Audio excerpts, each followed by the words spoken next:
রং পাল্টে ফেলছেন। বিভিন্ন জন তাদের মতো করে রং পাল্টাচ্ছেন। আমরা জানি শাসক বা রাজানুগত্য পাওয়ার জন্য অনেক সময় অনেক মানুষজন তাদের রং পাল্টান, কিন্তু মুশকিল হচ্ছে সংবাদ মাধ্যম, যাদের বলা হয় গণতন্ত্রের চতুর্থ স্তম্ভ, সেই গণতন্ত্রের চতুর্থ স্তম্ভের চেহারাটা কিরকম? ঠিক এই সময় এই রাজ্যের সংবাদ মহলের উপরে চোখ রাখলে কিংবা যারা বিষয়টা জানেন তারা বুঝতে পারবেন যে আসলে গণতন্ত্রের এই চতুর্থ স্তম্ভ কিভাবে নড়বড়ে হয়ে গেছে টের পাওয়া যাচ্ছে। এক এক জায়গা থেকে সংবাদ মাধ্যমের যারা মাথায় ছিলেন কিংবা সম্পাদকীয় রীতিকে যারা প্রভাবিত করতেন তাদের সরে যেতে হচ্ছে। প্রশ্ন হচ্ছে কেন? এই রাজ্যে একটা সরকার বদল হয়েছে, তার সঙ্গে এই সাংবাদিকদের হঠাৎ বদল হতে হবে বা তাদের পদ ছেড়ে চলে যেতে হবে কেন? এই কারণটা হচ্ছে শাসক আনুগত্যের কারণেই এরা এই পদগুলো পেয়েছিলেন। হ্যাঁ, শুনতে অবাক লাগলেও এটাই সত্যি যে শাসকের আনুগত্যের জন্যই যে যার মতো করে পদ গুছিয়ে নিয়েছিলেন, বসে পড়েছিলেন, এবং প্রত্যেকটা জায়গাতে সংবাদ মাধ্যমের মাথায় প্রত্যেকটা জায়গাতে একেবারে রাজনৈতিক নিয়োগ হয়েছিল। আমি একেবারে নির্দিষ্ট করে বলছি, এ রাজ্যের তথাকথিত প্রধান সারির মিডিয়াগুলোতে আগের শাসক দল তাদের পছন্দ মতো সমস্ত সাংবাদিকদের নিয়োগ করে রেখেছিলেন। এখন সরকার বদল হতেই সম্পাদকীয় রীতি পাল্টে যাবে। ভালো করে খেয়াল করুন বা খবরের কাগজগুলোর উপরে নজর রাখুন, দেখবেন খবরের কাগজ, টিভি মিডিয়া সব উপরে নজর রাখুন, দেখুন সুর পাল্টে গেছে। মাত্র সপ্তাহখানেক আগে যা বলতেন এখন তা উল্টো বলছেন। এটা প্রমাণ করে যে আসলে গণতন্ত্রের প্রহরী হবার কথা ছিল যার, গণতন্ত্রের প্রহরী না, তারা শাসক দলের প্রহরী হবার কাজটাই করছে। গণতন্ত্রের এই ভয়ঙ্কর বিপদের দিনে আমার মনে হলো এই বিষয়টাকে একটু উত্থাপন করি। সাংবাদিকরা আমাদেরই পেশাতে রয়েছেন যারা তথাকথিত মূলধারার সাংবাদিকদের আমি বারবার করে বলেছি যে এদের দিয়ে কিছু হবে না। এদের যদি সংবাদ মাধ্যম বলে সাধারণ মানুষ মনে করে তাহলে সাধারণ মানুষ ঠকবে, বারবার ঠকবে। এবং ঠিক স্রোতের উল্টো দিকে দাঁড়িয়ে লড়াই করবার বিষয়টা যে কত কঠিন আমরা বারবার তা টের পেয়েছি। বারবার বুঝেছি যে এই স্রোতের উল্টো দিকে গেলে বিজ্ঞাপনের আনুকূল্য পাওয়া যায় না, শাসক দলের কিংবা ক্ষমতাবান কেউ সঙ্গে থাকে না, একা একা চলতে হয়, এবং আমাদের রাজ্যের মানুষের সচেতনতার স্তরও সেই জায়গায় পৌঁছয়নি যে এই বিষয়টা তারা গুরুত্ব দেবে। মন্দের ভালো সামাজিক মাধ্যম অনেক খারাপ খবর কিংবা বেনজল সেখানে ঢুকে পড়েছে, কিন্তু তৎসত্ত্বেও ওই সামাজিক মাধ্যমটাকে ব্যবহার করেও অন্তত কিছুটা হলেও সাংবাদিকতার রীতিকে বজায় রাখা সম্ভব আমাদের তাই মনে হয়েছিল। ছোট মিডিয়া নিজেদের মতো করে এই প্রয়াসটা আমরা চালিয়ে গেছি যাতে অন্তত কিছুটা হলেও মানুষের বোধে, মানুষের চেতনায় কিছুটা ধাক্কা দেওয়া যায়। আজ থেকে এই বিষয়টার উপর আলোকপাত করবো যে কিভাবে সংবাদ মাধ্যম তার সাংবাদিকদের একটা নির্দিষ্ট লক্ষ্যে পরিচালিত করে। নাম সাংবাদিক, আসলে সাংবাদিক নয়, ভাড়া খাটছেন, রাজনৈতিক দলের হয়ে ভাড়া খাটছেন। আমরা গত কয়েক বছর ধরে যেভাবে গদি মিডিয়ার কথা শুনেছি, আমাদের এখানে একটা মিডিয়া তৈরি হয়েছিল যেটাকে কেউ কেউ বলতেন দিদি মিডিয়া। সেটার ভূমিকাও কিন্তু বড় মারাত্মক। আমরা আমাদের পূর্বতন মুখ্যমন্ত্রী মমতা বন্দ্যোপাধ্যায় বিভিন্ন সফরে যেতেন বিদেশে, তাকে বেষ্টন করে যে সাংবাদিক কুল যেত তাদের বারবার সেই সাংবাদিক কুলকেই দেখা গেছে। আসলে এরা ভাড়া খাটবার জন্যই নিযুক্ত হয়েছিল। ব্যক্তিগত রাগ বা বিদ্বেষ থেকে কথাগুলো বলছি না, সে সাংবাদিকতার জায়গাটা আবারও নড়বড়ে করে দিয়ে গেলেন এরা। এখনো আছেন, এখন আবার সুর পাল্টিয়ে অন্য কথা বলছেন কেউ কেউ। প্রত্যেকটা মিডিয়াতে, ওই তথাকথিত পুঁজিচালিত মিডিয়াগুলোতে এইরকম সাংবাদিকই নিযুক্ত হয়েছেন। আসলে বিষয়টার উপর একটু আলোকপাত করি যে গণতন্ত্রের চতুর্থ স্তম্ভ বলে যাকে চিনি তার যদি এই অবস্থা হয় তাহলে গণতন্ত্র দাঁড়াবে কিসের উপর? কিসের উপর ভিত্তি করে গণতন্ত্রকে আমরা সুস্থ সবল দেখতে পাবো? আলোচনার জন্য যাদের আমন্ত্রণ জানিয়েছি আসুন পরিচয় করিয়ে দিই। আমাদের সঙ্গে রয়েছেন দীর্ঘদিনের সাংবাদিক রূপম চট্টোপাধ্যায়, আমার এক সময়কার সহকর্মীও বটে। আর আমাদের সঙ্গে রয়েছেন ডক্টর উজ্জয়িনী হালিম, সমাজকর্মী, এবং উজ্জয়িনীর নিশ্চয়ই সংবাদ মাধ্যমের এই বিষয়টা তাদেরও খুব বিচলিত করবেন, কারণ তারাও এই বিষয়টা নিয়ে কাজ করেন। তারা তো অদ্ভুত প্রত্যাশা করবেন যে গণতন্ত্রের বিষয়টা যাতে সুদৃঢ় হয়, সাংবাদিকরা যাতে ঠিকঠাক যদি কাজই না করে তাহলে কার উপরে ভরসা করবেন ওনারা। আমি উজ্জয়িনীর কাছে আসবো। উজ্জয়িনী, আপনার কাছে আমার জিজ্ঞাসা, আপনি তো গোটা বিষয়টা মানে আপনারা এমন একটা কাজের সঙ্গেও যুক্ত যে গণতান্ত্রিক বোধ, গণতান্ত্রিক চেতনা যাতে সম্প্রসারিত হয়।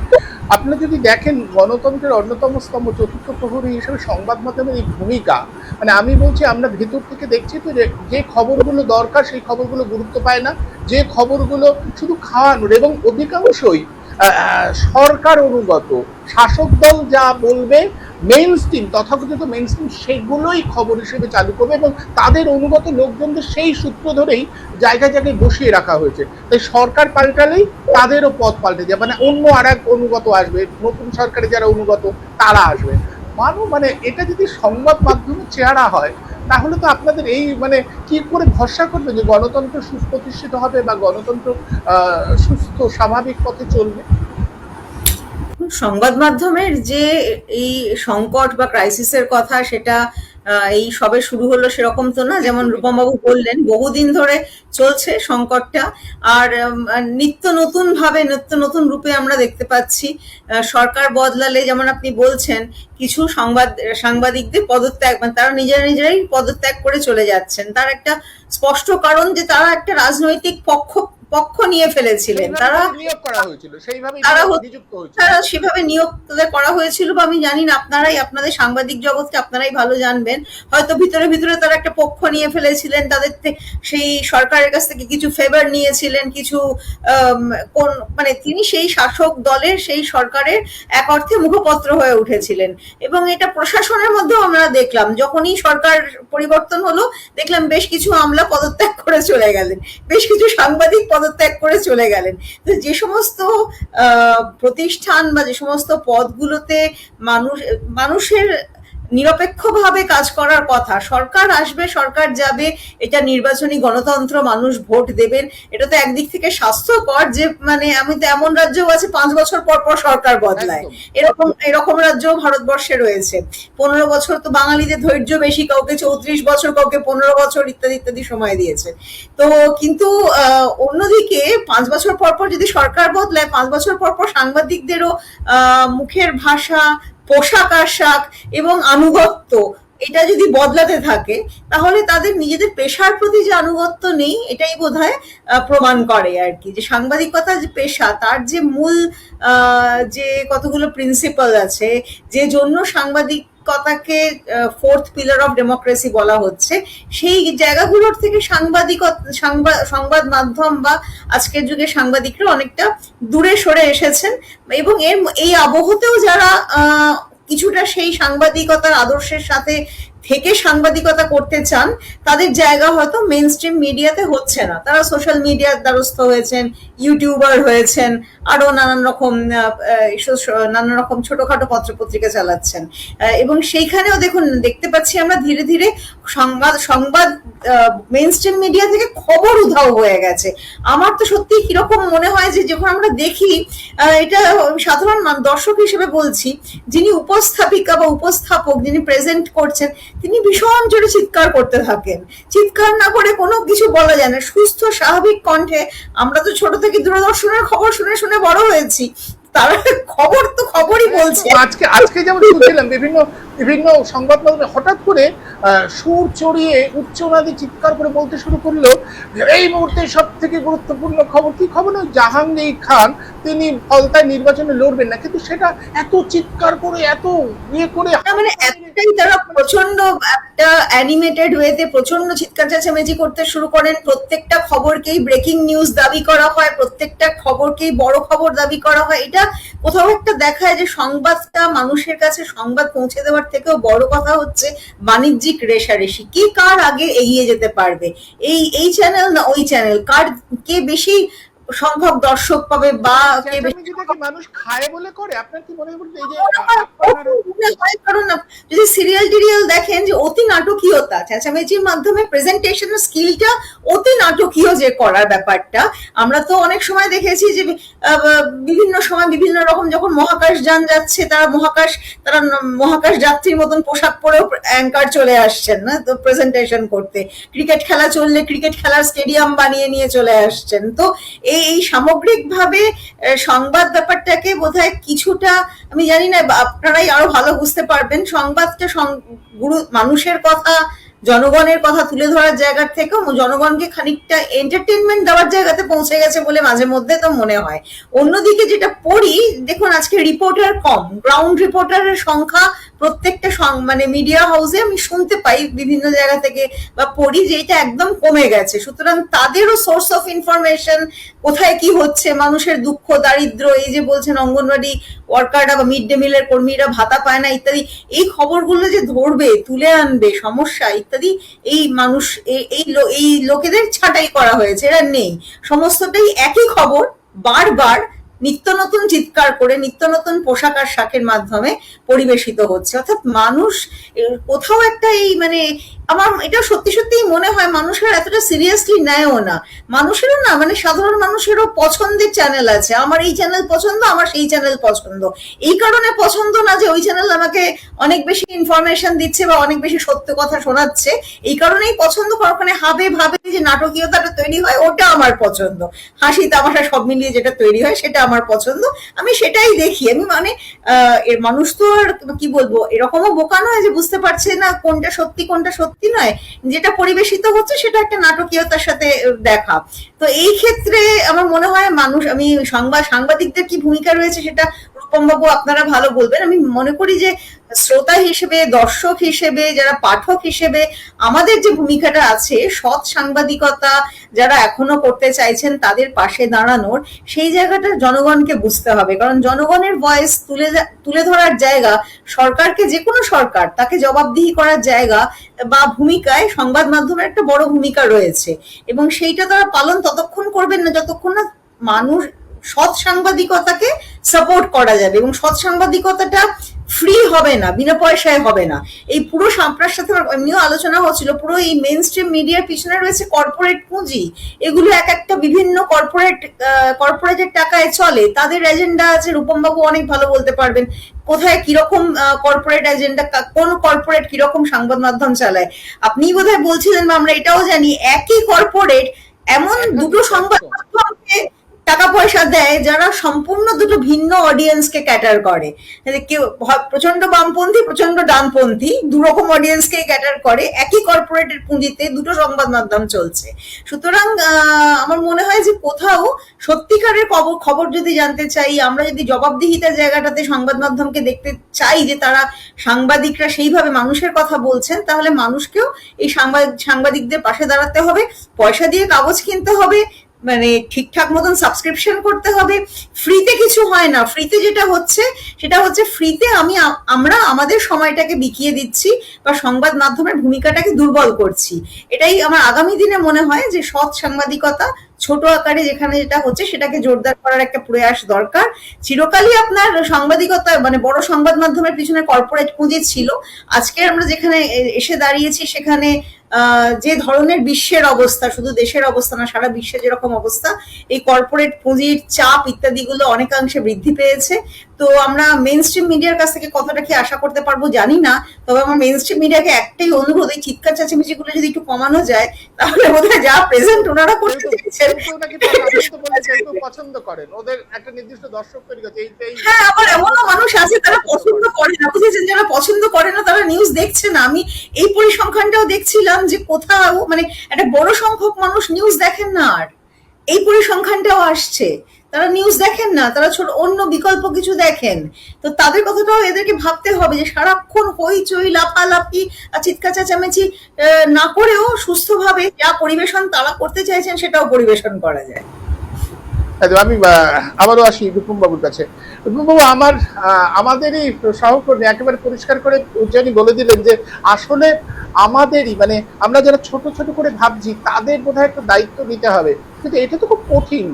আপনি যেভাবে বলছেন যে আমরা প্রান্তিক হয়ে যাচ্ছি, এই প্রান্তিক হয়ে থাকবার তো কথা নয়, আমরাই তো আসলে চেষ্টা করছি খবর বা ইনফরমেশন গুলো পৌঁছে দিতে। আমি আমার ইউটিউবে দেখেছি সত্যি ভিউজ হচ্ছে না, অথচ অন্য জায়গার ইউটিউব গুলো কেউ হয়তো সাম্প্রদায়িক বিভাজন নিয়ে কথা বলছে, সেখানে লক্ষ লক্ষ ভিউজ হয়ে যাচ্ছে মুহূর্তের মধ্যে। আমরা যদি একটা সিরিয়াস কথা বলি সেখানে ভিউজ আসছে না, একেবারেই সেটা পৌঁছে দিচ্ছে না, না ইউটিউব পৌঁছে দিচ্ছে, না মানুষ আগ্রহ ভরে দেখছে।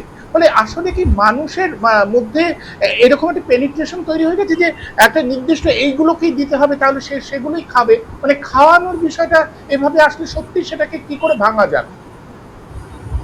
হ্যাঁ, মানে পুঁজিতন্ত্র তার তো শুধু আর্থিক নিয়ন্ত্রণ করে তা নয়, পুঁজির একটা নিজস্ব দর্শন আছে। এই পুঁজির দর্শনটা হচ্ছে সংস্কৃতিকেও তারা কিনে নেয়, মানুষের ভাবনা চিন্তাকেও তারা নিয়ন্ত্রণ করতে শুরু করে। ফলে পুঁজিতন্ত্রের এই যে ভাবনা চিন্তাকে নিয়ন্ত্রণ করার যে পদ্ধতি প্রকরণ, তার মধ্যে কিন্তু সাধারণভাবে সমাজে মানুষ কি নিয়ে ভাববে, কি পড়বে, কি দেখবে, এগুলোও কিন্তু তারা নিয়ন্ত্রণ করতে শুরু করে। এবং আজকে যে মানুষ এতটা মোবাইল নির্ভর হয়ে লাইব্রেরিগুলো শুকিয়ে মরছে, তার কারণ হচ্ছে একটাই, যে মানুষ একটা জায়গা থেকে শিফট করে গিয়ে আরেকটা জায়গায় পড়ছে। অর্থাৎ নিজে নিজে একটা জায়গার নিভৃতে কোন একটা জিনিস পড়ছি, বুঝছি, তাতে মনোনিবেশ করছি। এই মনোনিবেশ করবার যে বিষয়টি, এইটি কিন্তু পুঁজি তার মতো করে বন্ধ করে দিয়েছে। ফলে এখন যেটা হচ্ছে আকর্ষণ, অর্থাৎ আমাকে মানুষকে আকর্ষণ করতে হবে, এবং পুঁজি এখানেই টাকা ঢালছে পুঁজিপতিরা, সেইখানে যেখান থেকে মানুষকে আকর্ষণ করা যায়, মানুষ যে মনোনিবেশ করত, সেই যে পর্যায়টা, সেই পর্যায় থেকে মানুষকে বিচ্ছিন্ন করে ফেলা হয়েছে সামাজিক ভাবে। এটা হচ্ছে তার দর্শনগত অবস্থানের জায়গা। ফলে কি হয়, ওই লাফালাফি, চিৎকার পাৎকার, হইচই, ওগুলো লিখতে কিছুটা পছন্দ করেন, এবং এইসব করে কিছু কিছু বিখ্যাত হয়ে গেছে বা কুখ্যাত হয়ে গেছে। এবং চিৎকার পাৎকার খুব বিখ্যাত, এবং ওই কুসুম, অমুক তমুক, এরকম বিভিন্ন ধরনের নাম, তেলাপিয়া, এরকম নাম আমরা দেখতে পাই, যারা আসলে নিজে গুণে এইগুলো অর্জন করেছে, যে মানুষ আর তাদেরকে অ্যাঙ্কার বলে বা নিউজের লোক বলে সিরিয়াসলি নেয় না। তাকে ওই তেলাপিয়া, কুসুম, হাবিজাবি এইসব নামেই মানুষ ডাকতে শুরু করেছে, এবং এইভাবে তারা চিহ্নিত হয়ে গেছে। এবং এটা তাদের লজ্জাও নেই। কিছুদিন আগে দেখলাম কিছু সাংবাদিক একজোট হয়ে বলছেন আমরা হচ্ছে দালাল, আমরা সবাই দালাল। কারণ সবাই দালাল বলছে, তারা সবাই আমরা দালাল। কিছুদিন আগে আমরা সবাই চোর, মনে আছে যে সবাই সেই প্লাকার্ড ঝুলিয়ে কলকাতা নিয়েছিল আমরা সবাই চোর। অর্থাৎ যখন সত্যটা একেবারেই নগ্ন হয়ে যায়, তখন তারাও, এটা খুব পকেট মারদের একটা খুব প্রচলিত পদ্ধতি ছিল, এখনো আছে, হয়তো কমে গেছে, আগে খুব বেশি ছিল। আমাদের ছাত্র অবস্থা দেখতাম যে একজন পকেট মেরে যখন পালাচ্ছে, লোকটাও নিজে বলছে এই চোর চোর চোর চোর, এবং তার সঙ্গে কিছু লোক থেকে তারাও বলতে থাকে চোর চোর চোর চোর। কে যে প্রকৃত চোর বোঝা যায় না। এটাও যাদের লোকে বুঝতে না পারে, ও নিজেদের বলতে শুরু করে আমরা দালাল, আমরা চোর ইত্যাদি। ফলে যারা এই কাজগুলো করেন তারা জানেন এই জামানাটা শেষ হয়ে গেলে তাদের করে যেতে হবে। আর যারা টিকে গেলেন, যাদেরকে আপনারা এখনো আবার পর্দায় দেখতে পাবেন, তাদের দেখবেন পোশাক, বাচনভঙ্গি, বিষয়বস্তু এমন ভাবে পাল্টে গেছে যে তাদেরকে ভাবাই যায় না যে দুদিন আগে তারা একটা অন্য অবস্থান নিয়েছিল এবং সেই অন্য অবস্থান থেকে কথা বলতো। আমি ভোটের রেজাল্টে শুধু দেখলাম, ভোটের রেজাল্টের দিন কলকাতা সবচেয়ে প্রভাবশালী চ্যানেলগুলোর মধ্যে একটি, তারা সকালে যখন শুরু করলো একটা টোনে কাটে ট্রাক্টর ইত্যাদি তার ভাষা, যে একেবারে সাংঘাতিক লড়াই চলছে, তখন সে লড়াইটাকে হাইলাইট করছে। যখন দিনের শেষে যখন শেষ হলো, তখন যে চ্যানেল দিনের পর দিয়ে আলোচনা করেছে যে মানুষের ভোট কাটা হয়েছে, 27 লক্ষ লোককে ভোট দিতে দেওয়া হয়নি, 58 লক্ষের মধ্যে বহু লোক ছিল, 14 লক্ষের মতো লোক যারা বৈধ ভোটার, সব মিলিয়ে প্রায় 40-42 লক্ষ মানুষ বৈধ ভোটার পশ্চিমবাংলায় এবার ভোট দিতে পারেনি। সেই কেন পারলো না, তার জন্য কে দায়ী? নির্বাচন কমিশনের কলকাঠিতে এটা হলো। এবং সেই নির্বাচন কমিশনের যে নির্বাচন কমিশনার যিনি, তাকে বললেন, প্রথমে বললেন ম্যান অফ দ্য ম্যাচ, তারপরে বললেন ম্যান অফ দ্য সিরিজ। কে বললেন?